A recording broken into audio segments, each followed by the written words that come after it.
Salve, salve, moçada! Estamos aqui para continuar a leitura do livro A Linguagem das Emoções, do Paul Ekman. O capítulo de hoje é o capítulo 5, Tristeza e Angústia. E a partir de agora, na leitura, o autor vai começar a falar sobre várias emoções. Então, até aqui, a gente falou sobre as emoções como um todo.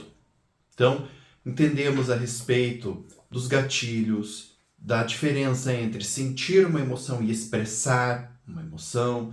Falamos a respeito das origens biológicas das emoções. Falamos a respeito de como a cultura interpreta e dá para essas emoções a possibilidade de ser expressa de uma forma ou de outra.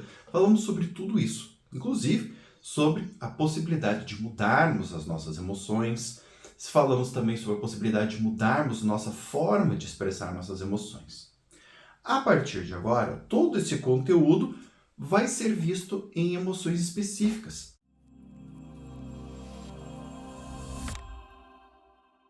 Por exemplo, na tristeza e na angústia. Mais tarde vamos ver isso na raiva, na surpresa e no medo, no nojo e também na alegria e nas emoções positivas. No capítulo de hoje, falaremos a respeito da tristeza. Nos momentos de angústia, há protesto. Na tristeza, há mais resignação e desesperança. A angústia intenta lidar ativamente com a fonte da perda. A tristeza é mais passiva. Muitas vezes a tristeza parece não ter propósito, quando nada pode ser feito para recuperar o que foi perdido.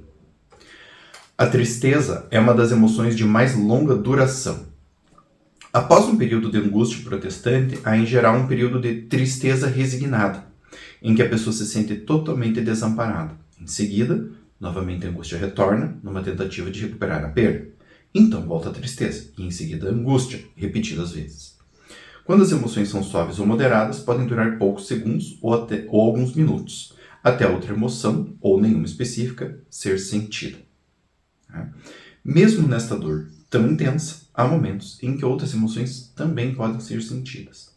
Mesmo emoções positivas podem existir esparsas durante uma experiência intensamente triste. Bom, vamos entender um pouco de tudo que ele está falando. Então, quando ele fala da tristeza, ele está falando sobre perdas. Então, aqui já começa a ficar a dica. A tristeza é uma emoção que está conectada com o sentimento de perdas. Perdas de algo muito importante ou de alguém muito importante. Na perda, a pessoa vai, diante desse estímulo, diante desse gatilho, a pessoa vai ter tanto a angústia quanto a tristeza. A angústia é uma forma de lidar na qual a pessoa acha que ainda dá para fazer alguma coisa. Então ela não fica resignada. Ela fica ali ativamente querendo dar um jeito, de fazer alguma coisa. Aquele momento que a gente não aceita a perda. Num segundo momento, vem a resignação. E aí a tristeza. Tá? Então a tristeza ela tem a ver mais com esta aceitação da perda. Mas como vocês viram o autor falar, ela oscila. Então, lidar com a perda, lidar com o luto é algo que nos traz tanto uma emoção da angústia, da raiva, como a emoção da tristeza. Então eu vou oscilando entre essas emoções. E também existe a possibilidade de eu ter outras emoções, até mesmo emoções positivas. Quem já foi em um velório, já pôde presenciar isso. Mesmo as pessoas que estão de luto, por exemplo, a família direta, o pai ou o filho, mesmo estas pessoas, durante um velório, elas conseguem em algum momento sair de perto do caixão, por exemplo, confraternizar com outras pessoas e até mesmo rir. Isso também é possível. Às vezes, inclusive, rir de uma história sendo contada a respeito da pessoa que faleceu. Estou lá no enterro do meu pai, daqui a pouco alguém me pô, teu pai, tua mãe fez isso, aquilo. Nossa, lembra daquela vez que a gente pega para dar risada? Não é que a gente está rindo do morto, é que a gente está rindo de uma situação que aconteceu. Então, a tristeza, ela também tem essa longa duração justamente por causa disso. Ela é um processo de se desapegar daquilo que foi perdido. E por ser um processo de desapego, ela precisa de um tempo mais longo. Então, lidar com o estímulo da tristeza, lidar com o estímulo da perda do que foi perdido, Nem sempre uma tarefa que pode ser feita de forma rápida. Daí o grande erro das pessoas de quererem se livrar logo da tristeza e querer fazer logo o luto. Quanto mais importante, mais penetrada na vida da pessoa estava aquilo que foi perdido ou a pessoa que foi perdida, mais tempo eu vou precisar. Por quê? Porque eu preciso me reorganizar. Preciso reestruturar a minha vida. Eu não me lembro agora o autor, mas tem uma pesquisa que foi feita com as pessoas a respeito da dor, da perda. E essa pesquisa mostrou que a maior parte das pessoas sente mais a perda do cônjuge do que do filho. É uma pesquisa bem interessante. E uma das coisas que foi entendida nessa pesquisa, uma das explicações para isso é que como os cônjuges entram mais cedo na sua vida e duram mais tempo, em geral eles têm uma penetrabilidade maior do que a dos próprios filhos. E também existe a questão de que a gente tem uma expectativa de que os filhos em algum momento vão. A expectativa do cônjuge é que ele fique. Né? Mas dos filhos é que em algum momento eles vão viver a vida deles, com outra casa, outra família e tal. Mas do cônjuge a gente espera que a pessoa fique. Então, perder o cônjuge envolve mais reestruturação emocional, cognitiva e comportamental do que às vezes a perda de um filho. Tá? Muito bem. Aqui ele está contando depois o caso de uma mulher que, quando ele estava fazendo a pesquisa dele a respeito das emoções, né, então ele e um médico, mais uma equipe, estavam levando uma mulher com a criança, né, com o feto dela, que infelizmente havia falecido, de volta para a aldeia na qual ela habitava. E durante o caminho, essa mulher botou a criança no colo e ficou quieta. Quando ela chegou na vila, ela desabou em choro. E aí ele fala que o médico que estava com eles, né, achou que ela não estava sendo honesta, que ficou a viagem inteira quieta, daí chega na vila e começa a chorar. O médico falhou em reconhecer que podemos não vivenciar a angústia verdadeiramente a menos que estejamos na presença de pessoas que compartilhem nossa perda. Então, o que acontece? Aqui estamos falando já da expressão das emoções. Estar num contexto que entende a sua perda também é algo que está conectado com a expressão da dor. Muitas pessoas que perdem alguém e não tem ninguém à volta podem ter uma tendência de inibir a tristeza, de inibir a expressão da tristeza justamente porque não tem ninguém à volta. Isso, gente, entendam o que eu estou falando, isso não é uma regra, tá? Isso não é algo que acontece com todo mundo, né? De repente você que está me ouvindo fala, pô, mas eu prefiro chorar sozinho do que junto com outras pessoas. Tudo bem, isso também acontece. O que nós estamos falando aqui é que esse fenômeno de chorarmos perto de pessoas ou perto de um contexto que entende a nossa dor, que entende a nossa perda, é algo que acontece e muito. Né? Quem já teve a experiência de estar num contexto cultural muito diferente, entende isto. Então, às vezes, quando você está num contexto cultural que partilha de regras que são, às vezes, antagônicas às suas, você se sente um tanto inibido de demonstrar algumas emoções por causa disso. Então, por exemplo, demonstrar tristeza se você está num contexto de uma tradição tibetana, de uma tradição budista, pode ser algo estranho. Por quê? Porque nessa religião, né, nessa percepção, a morte ela não é encarada com dor, ela é encarada de uma certa forma com alegria.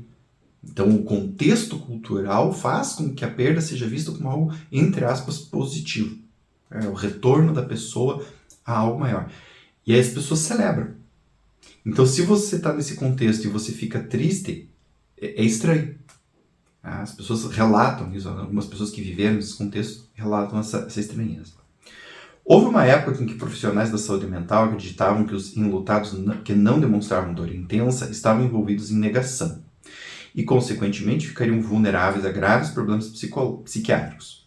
Segundo a pesquisa mais recente, esse nem sempre é o caso, especialmente quando a pessoa que morreu teve um declínio lento e houve muito tempo para os outros se ajustarem à morte iminente. Quando a morte do ente querido é súbita ou inesperada, com pouco tempo de elaboração, não é raro que os enlutados acreditem que a pessoa ainda está viva, por exemplo. Então, aqui ele está falando de duas questões importantes. A primeira, ou quanto que eu tenho que ficar triste. Isso é algo que é uma medida que a gente não tem com algo preciso. Como ele está falando aqui, depende muito do quê? De como a pessoa faleceu, por exemplo, no caso de uma perda, como a pessoa faleceu, a minha relação com esta pessoa, como está o meu contexto. Às vezes uma pessoa que tá muito dependente dos pais financeiramente pode sentir a perda de um deles ou de ambos de uma forma mais intensa do que se essa mesma pessoa estivesse numa condição menos dependente. Por quê? Porque a perda vai mexer com menos aspectos da vida dela. Ou às vezes, eu estou falando que uma pessoa dependente financeiramente ou emocionalmente, nos dois contextos. Então, o impacto da morte, o impacto da perda vai ser sentido de formas diferentes. E a partir disto, eu também vou viver uma intensidade maior ou menor. Isto é diferente de eu tive um impacto grande e nego este impacto. Não me permito viver este impacto do jeito que ele está acontecendo em mim. Isto sim é repressão. Então, a pessoa morreu.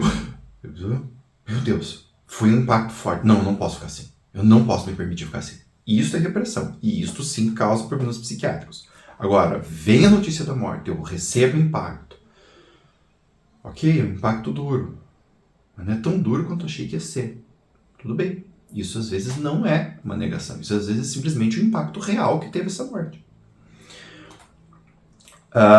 Essa questão da negação da morte, que ele traz na segunda parte que eu li ali, ela é muito comum. Tem alguns autores que falam que é uma parte comum ao luto, ou seja, toda pessoa enlutada em algum momento vai vivenciar essa negação, e de formas diferentes. E então, assim, estou colocando isso no sentido de que é normal sentir isto, especialmente quando a morte é rápida, é súbita, é uma morte não esperada, sabe? Às vezes a pessoa até é idosa, mas tem uma boa saúde, tem cabeça boa e tudo, e daqui a pouco morre. Caraca, a pessoa morreu. Fica aquele impacto que questiona, que duvida disso. Tá? Justamente por causa disso, porque criar essa nova percepção de que agora aquela pessoa está morta é muito difícil. Então, a negação ela surge como, às vezes não é nem um mecanismo de defesa, às vezes é uma dificuldade, de adaptação ao novo status do real. A raiva pode ser uma defesa contra a angústia, é uma substituta e às vezes até um remédio. Então, aqui ele está falando a respeito de uma outra expressão da dor, e está falando que a raiva, ela pode ter vários aspectos. Eu posso estar me defendendo da dor, então eu não quero aceitar a minha dor, ou é muito difícil para mim aceitar a minha dor e fico com raiva. Ela pode estar, entre aspas, substituindo a dor, então em vez de eu viver a dor, eu vivo a raiva, porque eu consigo lidar melhor com a raiva do que com a tristeza. E em alguns casos, dependendo do que eu perdi, eu posso fazer uma avaliação para entender que aquilo que eu perdi, na verdade, que bom que eu perdi. E muitas vezes em terapia nós trabalhamos com isso. Pô, mas escuta, eu sei que você está triste por causa da perda, mas vamos avaliar. Olha como que aconteceu esta perda. Eu acho que foi bom para você ter perdido isso. E muitas vezes quando a pessoa entende isso, quando isso faz sentido de fato para a pessoa, não é uma coisa forçação de barra, tá? É uma coisa assim, realmente isso faz sentido. Por exemplo, às vezes a pessoa perde um namorado, uma namorada, por causa de uma traição. O cara vai lá, trai uma, trai duas, trai 3 vezes a pessoa, e daqui a pouco sai com um rabo de saia por aí. Vai embora com outra pessoa. E às vezes a pessoa realizar que essa relação estava mesmo ruim, que bom que aconteceu isso, que pena que aconteceu, mas ao mesmo tempo que bom que aconteceu, e vem uma raiva, esta raiva muitas vezes é libertadora, porque embora tenha uma perda, é uma perda positiva para aquela pessoa. E sentir esta raiva ajuda ela a vivenciar este aspecto do positivo da perda. Bem. Atualmente é comum as pessoas tomarem medicamentos para aliviar a tristeza e a angústia intensas, para atenuar a profundidade do luto. A tristeza e a angústia podem ajudar a remediar a perda, e sem esses sentimentos, o sofrimento pode durar mais tempo. Então, de novo, A tristeza e a angústia podem ajudar a remediar a perda. E sem esses sentimentos, o sofrimento pode durar mais tempo. Tá? Se suficientemente medicada, a pessoa não dará a impressão de estar sofrendo, e isso pode ser inconveniente. A tristeza e a angústia nas expressões faciais e vocais pedem a ajuda dos outros. O apoio social, a atenção dos amigos e da família curam. Então, o que acontece? A expressão da tristeza, ela não é apenas interna, ela também é externa. As emoções, quando a gente expressa, elas também estão informando o mundo sobre o que nós estamos sentindo. E isto tem um apelo social para todas as emoções. A raiva, por exemplo, se afasta de mim, que eu estou com raiva. Chegue perto. Na tristeza, chegue perto, que eu estou precisando de ajuda. E perceber esses movimentos nos ajuda. Celebridades com câncer, por exemplo, têm uma tendência a ter uma melhora mais eficaz. E uma das coisas que contribui para isso é justamente porque, como elas são celebridades, elas recebem um apoio muito grande de muitas pessoas. Muitas mensagens de carinho, quero que você melhore e tal, você é importante, etc, etc, etc. Isso ajuda a pessoa a se sentir de uma forma diferente. Né? Então, entendam, a medicação, no caso do luto, da tristeza normais, ela pode prejudicar. Por quê? Porque a presença dessas emoções ajuda a fazer o luto. E isso é uma coisa que muitas pessoas têm dificuldade de entender. Pessoas muito voltadas para fora, para a realização, para a construção, para ideias concretas, elas têm dificuldade de entender por quê. Porque a tristeza, ela faz a gente tirar a energia de fora e voltar para dentro. Mas por que a tristeza faz isso? É porque eu preciso reestruturar as coisas aqui dentro e não lá fora. Alguém morreu. Bom, alguém morreu, tá? Enterrei. Eu preciso me reorganizar aqui dentro. É aqui dentro, inicialmente, que eu preciso processar a perda. Depois eu vou fazer isso lá fora. Eu preciso reorganizar o meu leme aqui dentro, o meu foco aqui dentro, para depois eu voltar para o mundo. Só que este recolhimento, esta falta de interesse no mundo, é entendido como algo negativo por muitas pessoas. E não é. É parte do processo, é parte importante do processo. Outra função das expressões de tristeza e angústia é enriquecer a experiência da pessoa a respeito do significado da perda. Outra função da tristeza é permitir que a pessoa reconstrua seus recursos e conserve sua energia. Então, pode parecer meio, sórdido, macabro, mas assim, quando a gente perde, muitas vezes a gente aprende o valor de algumas coisas. E isso também é importante para viver o luto. Viver o luto é importante também por causa disso. Quando a gente vivencia o luto e percebe a perda, a gente aprende a valorizar as coisas de uma forma diferente. Não quer dizer que essa é a única fonte, mas é uma das e é muito poderosa. O que eu acabei de ler sobre reconstruir seu recurso e conservar energia foi a explicação que eu dei anteriormente. Então, ao invés de ficar lá fora, eu volto para dentro. Eu me reorganizo, eu me reestruturo, eu conservo a minha energia, porque agora, sem essa pessoa ou sem algo que era importante que eu perdi, eu vou precisar repensar como é que eu vou viver. E para isso é melhor que eu conserve a energia, para quando eu tiver certeza de como agir, aí eu vou para o mundo de volta, com mais energia. Agora, é óbvio, o conservar energia significa você ficar mais letárgico, mais lento, mais sonolento, com menos interesse no mundo, e muitas pessoas entendem que isso é ruim, e não necessariamente. Essa é uma das funções ou dos propósitos desta expressão. Que ele está falando do rosto, como a gente mostra a tristeza. Pedir ajuda. Impor seu sofrimento aos outros para obter ajuda. Além disso, sentimos-nos bem consolando uma outra pessoa, diminuindo sua infelicidade. Isso nos traz um sentimento positivo. Então, expressar a dor também é essa forma de pedir ajuda. E é interessante que na nossa espécie, quando a gente ajuda alguém que está sofrendo, a gente se sente bem. Não é por se sentir superior, mas é por sentirmos que estamos ajudando essa pessoa a dar conta da dor dela. Vamos lá. Muito bem. As experiências emocionais muito intensas e repetidas podem restabelecer limiares de vivência de qualquer emoção. Vale a pena mencionar que nem todas as pessoas querem ser ajudadas quando estão tristes ou angustiadas. Algumas desejam se retirar, ficar sozinhas para não serem vistas nesse estado. Essas pessoas podem ficar envergonhadas da, entre aspas, fraqueza e do desamparo. As aspas são minhas, né? Porque ela não está necessariamente fraca, ela está enlutada. De tanta dependência em relação a uma pessoa, da ligação que se rompe quando se perde aquela pessoa. Algumas pessoas se orgulham de não demonstrar emoções desagradáveis, demonstrando, em vez disso, impassibilidade. Né? E esse tipo de reação, de interpretação das emoções, em geral, tende a ser negativo para a pessoa em termos de saúde mental a longo prazo. Cada expressão transmite um conjunto de mensagens. A mensagem para a tristeza e a angústia gira em torno de: estou sofrendo, me console, me ajude. E é por isso que muitas pessoas, especialmente quem é mais orgulhoso, nunca vai abrir a boca e falar isso. Nem todos sentem o sofrimento dos outros, ou são atraídos a ajudar e consolar uma pessoa infeliz. Algumas pessoas ficam irritadas com a angústia de outra pessoa.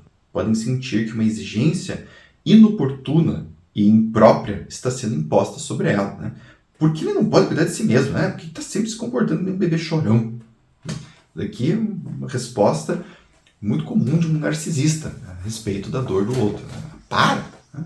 Recompõe. Embora o sofrimento dos animais mobilize muitas pessoas, não mobiliza todos. E nem todo mundo sente o sofrimento daqueles que consideram inferiores.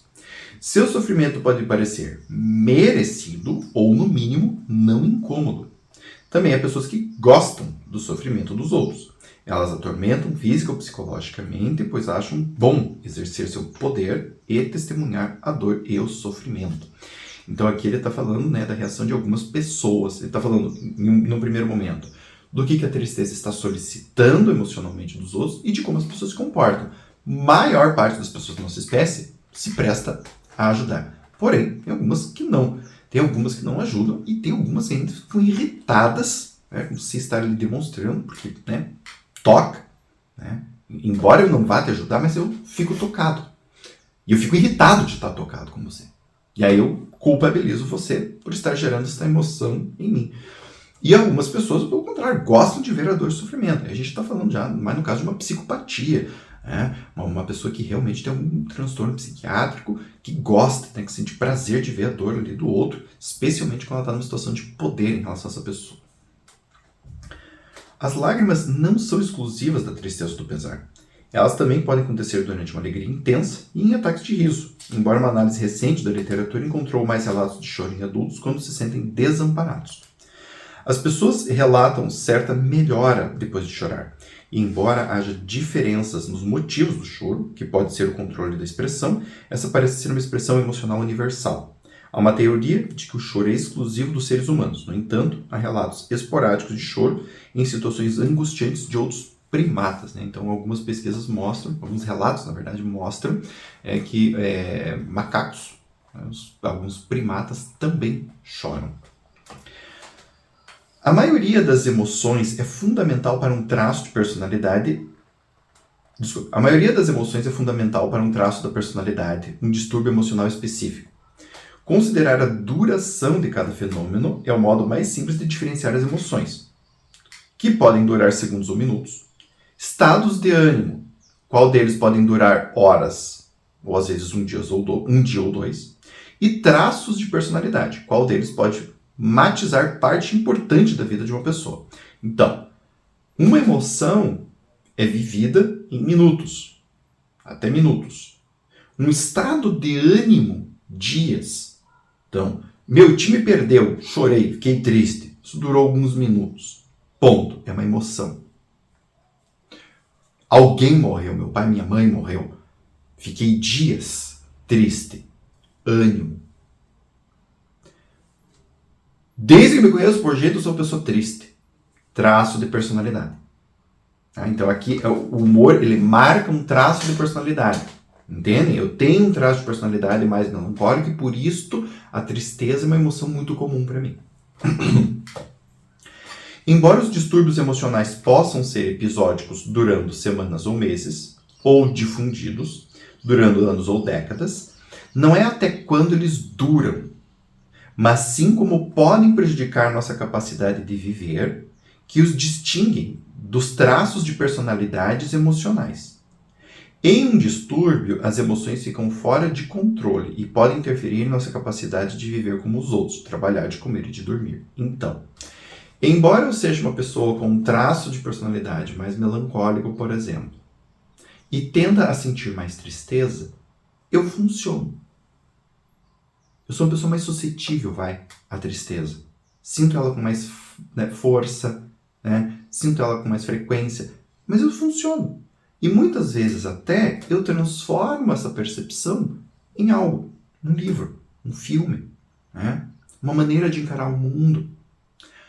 Isso é diferente de depressão, por exemplo, onde eu sinto uma desesperança muito forte que quebra a minha rotina, que me impede de viver a vida de uma forma boa para mim. Então aqui ele está falando da diferença do traço de personalidade para o distúrbio. Então percebam que a presença da emoção e a duração desta emoção não necessariamente caracterizam um distúrbio. Tá? Quando estamos em um estado melancólico, sentimos tristeza durante muitas horas. Uma personalidade melancólica tende a se sentir triste ou ter estados de ânimo deprimidos. E a depressão é um distúrbio mental em que a tristeza e a angústia são dominantes. Tá? Então, os distúrbios mentais apresentam marcadores distintos que os colocam além da variedade das respostas emocionais normais. Em primeiro lugar, os distúrbios duram muito mais. Aquela depressão por causa da nota se dissipará rapidamente se outro evento emocional aparecer. Então, estou deprimido por causa da nota, mas daqui a pouco eu recebo uma notícia alegre, feliz e fico bem. Uma coisa equilibra a outra. Se eu estou deprimido, a nota está ruim, a coisa boa veio, eu não ligo para ela e eu continuo me sentindo mal. Estão entendendo a diferença? A depressão verdadeira dura dias, meses e às vezes anos. Em distúrbios, as emoções específicas dominam a vida e monopolizam questões de modo que não há espaço para outras emoções. Então, na depressão, essa, entre aspas, tristeza, ela não vai passar tão rapidamente. Que é o que eu falei. Se eu estou deprimido, a nota ruim veio, já estava esperando por isso. Aí vem uma coisa boa, o que adianta essa coisa boa no meio de tanta desgraça? Então, o pensamento, quando a gente está deprimido, ele é dominado. A emoção, ela domina isso. Então, o pensamento cria a emoção cria o pensamento e fica um ciclo que se retroalimenta e que é difícil da pessoa sair. E isso que caracteriza o distúrbio. Tá? Tudo bem. Por enquanto é isto. No próximo vídeo, que a gente vai continuar falando sobre essa emoção, nós vamos falar a respeito de coisas como identificar a emoção, identificar a tristeza em nós, identificar a tristeza nos outros, acessar esta emoção, que são temas bem importantes e bem interessantes. Então eu vejo vocês na leitura do próximo capítulo.